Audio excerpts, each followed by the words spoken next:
સત્ય પરેશાન થઈ શકે પરંતુ પરાજિત નહીં, આ વાતને ફળીભૂત કરતી આજના સમાચાર ઉપરથી મારે વાત કરવી છે. નમસ્કાર દોસ્તો, મારું નામ છે યશકુમાર સોદિત્રા.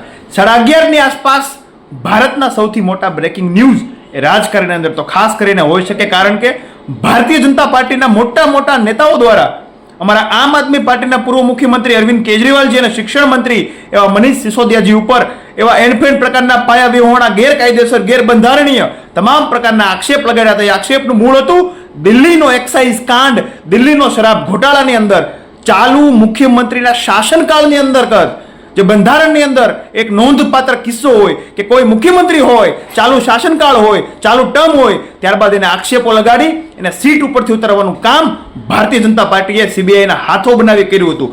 આ સીબીઆઈ હાથો તો બન્યું, પણ દિલ્હીની રાઉઝેવનની કોર્ટે એમ કીધું કે તમારી પાસે પ્રૂફ શું છે, તમારી પાસે પુરાવા શું છે. ટ્રાયલ સંપૂર્ણપણે ચાલ્યા અને આની અંતર્ગત અમારા દિલ્હીના કેજરીવાલજીને મોટું નુકસાન એ આવ્યું કે ચાલુ શાસનકાળ ઉપરથી એને ઘણું બધું પોતાની પ્રતિષ્ઠાને ઘણું બધું દાવે લગાડ્યું, પરંતુ અંતની અંતર્ગત સત્યનો વિજય થયો અને ભારતીય જનતા પાર્ટીના કથિત લોકો દ્વારા તમામ પ્રકારના લગાવેલા આક્ષેપો શૂન્ય થઈ ગયા, પાતાળમાં ઘૂસી ગયા, નીચે પડી ગયા. કારણ કે દોસ્તો, રામ રાખે એને કોણ ચાખે?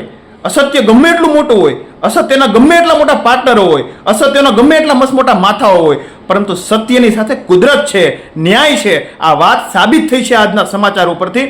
આ વાત ખાસ અને ખાસ ગુજરાતના દરેક ભાજપી લોકો, કોંગ્રેસી લોકો એને મોકલજો અને કહેજો કે તમારા દ્વારા લગાવેલા આક્ષેપો શૂન્ય થઈ ગયા છે. કારણ કે દિલ્હીના અમારા બાહોશ કટ્ટર ઈમાનદારની છાપ સાથે ઉભરી આવેલ અરવિંદ કેજરીવાલજી, મનીષ સિસોદિયાજી કે જેને શિક્ષણ જગતની અંદર સૌથી મોટી ક્રાંતિ સર્જી છે, આવા લોકો નિર્દોષ જાહેર થયા છે. આવું હું નહીં, અમારા આમ આદમી પાર્ટીના લોકો નહીં, દિલ્હીની રાઉઝેવનની કોર્ટે કીધું છે. એટલે ખાસ કરીને ભાજપના મિત્રો તો ખાસ સાંભળે. આ કોઈ વિડીયો ફક્ત ને ફક્ત વાત માટે નથી કોઈ વાયરલ પર્પઝ માટે, પરંતુ આ સત્ય જ્યારે બહાર આવે છે ને, ત્યારે એવું વટ વૃક્ષ બહાર આવતું હોય છે જે ઘણા બધા આક્ષેપ લગાડનાર લોકો ઉપર હાવી થતું હોય છે, અને અંતે તો અસત્ય ગમે એટલું મોટું હોય ને ઉપર સત્ય જ હાવી થતું હોય છે. આ વાત ફળીભૂત કરવા માટે આ વિડીયો ફેસબુક મીડિયાના માધ્યમથી આપું છું. જય હિન્દ, જય ભારત, સત્યમેવ જયતે.